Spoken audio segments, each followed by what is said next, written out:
Hey guys, Lone Wolf 2864. Sorry for the long wait in between videos. I've been really busy at work and around the house lately. Haven't had much time to upload.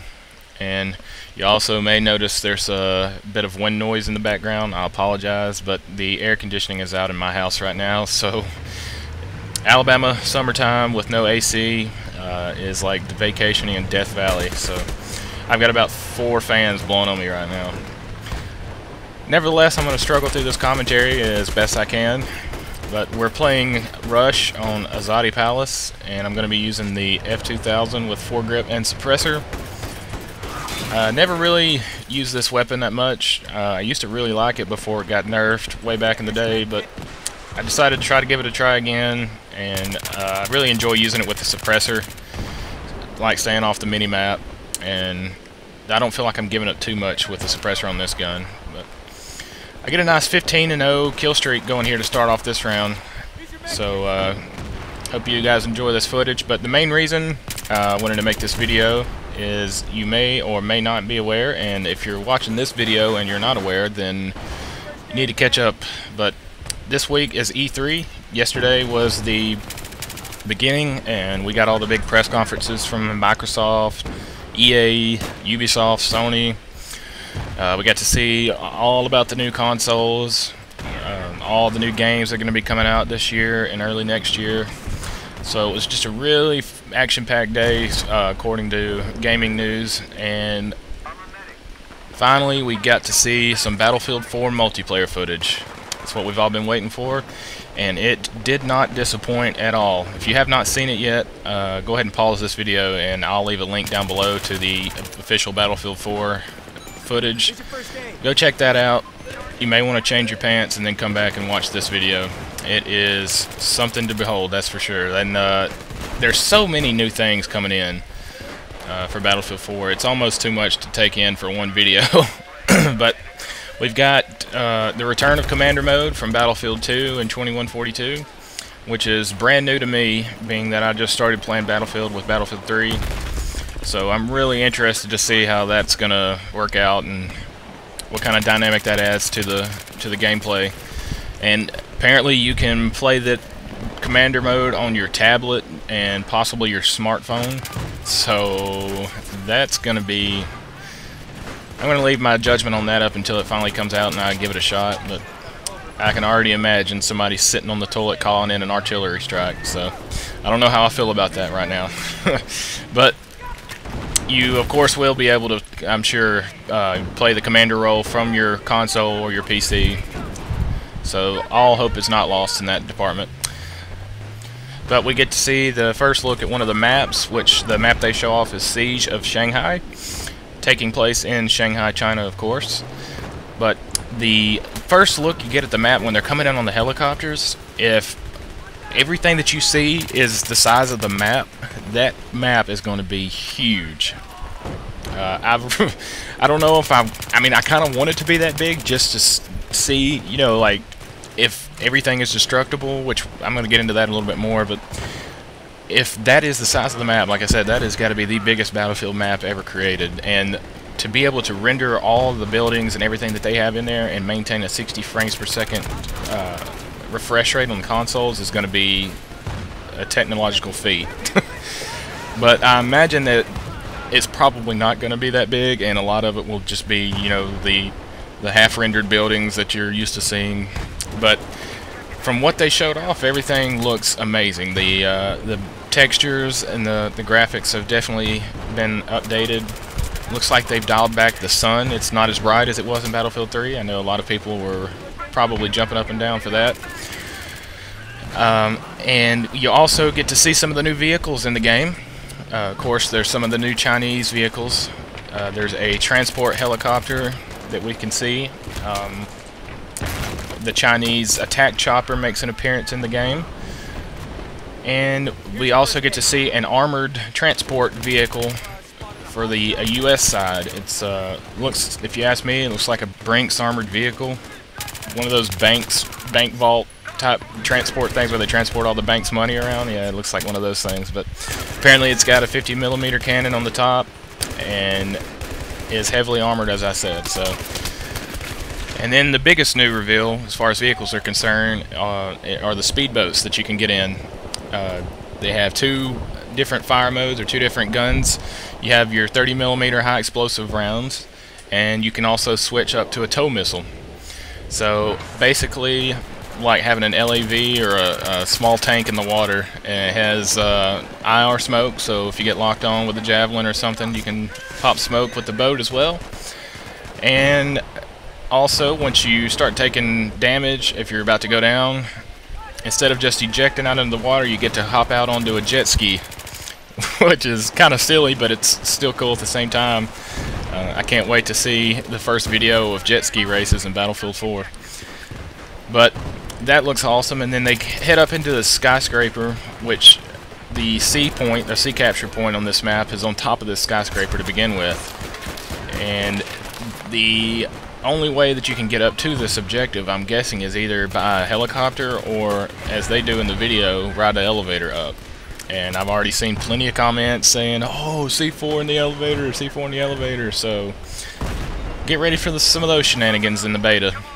I can imagine that if it's too much out of control, they'll probably do something about that, and I'd hate to see the elevator get taken out completely, because that looks like it's a lot of fun. But also, I wanted to touch on some things that I haven't heard really a lot of people mention, and it was just some things I picked up in the video. As far as the commander mode goes, there were a couple of screenshots they showed of course, one of the DICE developers running it on this tablet. And if you take a look at some of the screenshots when they switch to his tablet, in one of the screens in the top left-hand corner, like it's showing, I guess, what faction he's the commander for, it shows the letters RU, which obviously I'm guessing that stands for Russia, as it did in Battlefield 3. So that's what's weird, though, is in the bottom left-hand corner where it's showing the mini-map and your flags captured and the ticket count, you can see that the two factions are China and US. So I don't know if that's a glitch or just some kind of alpha bug, and it's really not supposed to be RU. If not, does that mean there are 3 playable factions at one time? I don't know how I would feel about that, and like I said, that has not been confirmed whatsoever, and it may just be a bug, or it could mean something entirely different, but it clearly says RU on the screen. And then there's another screenshot where the commander mode is playing as the US faction, but down on your mini-map and your ticket count, you can see that the two factions are US versus Russia. So I'm pretty sure that that's confirmed. Russia will be in multiplayer again. We know now that China is confirmed, which we pretty much already knew, but that has been confirmed now. So, and I guess some of the other things we saw in the trailer are the little bit of class rebalance, and by that I mean you can see when the squad makes their way down into the metro after capturing the B objective, they run into a tank, and one of the players shoots one of the support pillars out with a grenade launcher, and the entire roof collapses in, and the tank gets swallowed up and falls through the roof as well, which is awesome. And I don't know if that's going to be the kind of destruction we can see all throughout the map on every level, or if it's just going to be like Battlefield 3 where there's certain parts of the map that are destructible in that way. I kind of hope that it's that way for everything in the map, because you could really change up the way you play a map, and it kind of goes along with their little Levolution advertising thing they're going with. But once the tank falls through the roof, Jinto runs over and throws C4 on the tank and blows it up. But what's odd is you can see that he's playing as the Recon class, so I'm sure that's pretty much confirming that the Recon class will be given C4 as they had in Bad Company 2, which I think is a good idea. It really helps give the support role, or the Recon class, a little bit more of a role to play, and doesn't limit them to playing back out of the line of fire. So good to see that. And also some of the new weapons we saw. We see the AK-5 coming in. That's actually a Chinese weapon, and I believe there was a couple of others I don't remember off the top of my head. But LevelCap has a great video breaking down everything. If you want to check his video out, he lists all the weapons that are going to be in the game that they've seen so far. But I can confirm that the 8K5 is in the game as well. From the single player trailer that they put out earlier, the Ultimax 100 LMG is in the game. And I believe if you'll watch later on in the trailer where it shows off one of the new features, you can now counterattack knife takedowns. So that's gonna be real interesting to see how that plays out. I don't know, like I said, if you watch the video, the guy comes at him straight on from the front, and then it pops up with a hit F to counterattack, and it's only up there for a split second, so you're apparently gonna have to be really quick with your counter if you're gonna do it. And I'm guessing that, or I hope anyway, that the only way you can counter a knife attack is if it's straight on, because it wouldn't make much sense if somebody sneaks up and gets you from behind. They pretty much deserve that kill. So, but what I wanted to make a point is, if you'll pause it when he's doing the counter attack, when he knifes the guy that's trying to knife him, you can obviously pick up that player's kit, and he's using the P90, so that pretty much confirms the P90 will return for Battlefield 4, which I'm really excited about. I really enjoy using that gun on close quarters. So, also what we noticed is the squad size has been increased from 4 to 5, so you will have 5-member squads in Battlefield 4, which is always a good thing. It's one more extra place to spawn, if they do indeed use squad spawning in Battlefield 4 like they did in Battlefield 3. And as far as the squad specializations go, this is really all speculation. Nobody's exactly sure how it works, although it's pretty much makes sense if you look at the way the bar for the squad specializations starts to fill up as he accumulates points by killing people and playing objectives. I think that's really a good thing. It limits the players from having to make sure they're not squad specializations, that they're not stacked, that you're not stacking specs, so you don't have to worry about some noob coming into your squad running the same thing that 3 other people are running. And it also helps motivate people to play the objective and really rack up points to get your specializations unlocked.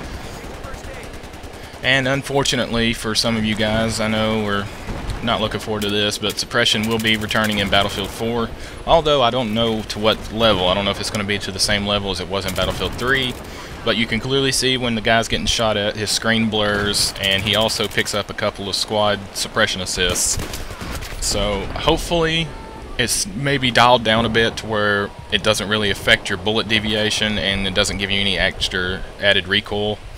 I'm fine with all the, you know, blurred screen and all that. I think that adds just a level of realism and makes it look that much more realistic. So I just don't like my shots being deflected off when I've got perfect aim on the guy that I'm shooting at. That really bothers me. So hopefully that's been dialed back some. But in other news, the console wars, I must say I give the tip of the hat to PlayStation and Sony for what they announced last night as far as the stand they're making. They revealed that there will be no online all the time requirement for your console, so you will not have to be online all the time and check in from time to time. No data rights management, none of that. Used games are still going to be available for the PlayStation 4. You can buy used games, you can trade them in, sell them.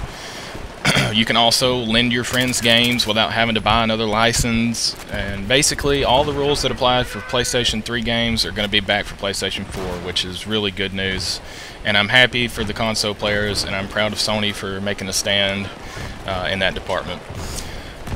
But we also got to see a few other games coming from DICE that I'm really looking forward to. We get a quick teaser for Battlefront, Star Wars Battlefront, that's being developed by DICE. And all you guys that were wanting Battlefield 2142, I hope you can all come together and agree that this game should fill that void. And I'm really looking forward to that. And also, DICE delivered yet again by revealing that they are continuing the Mirror's Edge franchise.